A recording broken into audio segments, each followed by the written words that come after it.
This is my kitchen sink. This is what I have to put up with every morning. They say there's nothing wrong with this house. You tell me, does that look normal to you? Does it? I'm showing you for real. Would you like to wake up to that every morning? Yeah.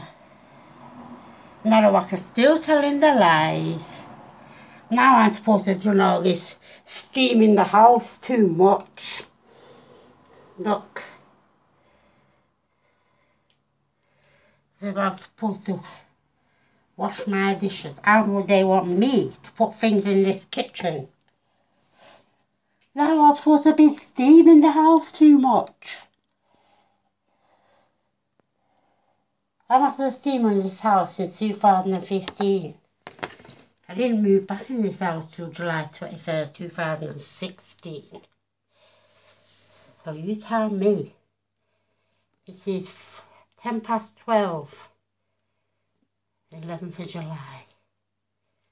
This is one of many times in my house what I have to put up with.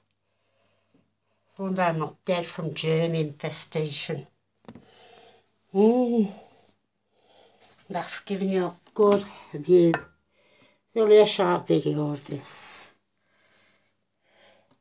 I see, every time I put a video on YouTube, I want to inspect my home, because they know fully well what's going on.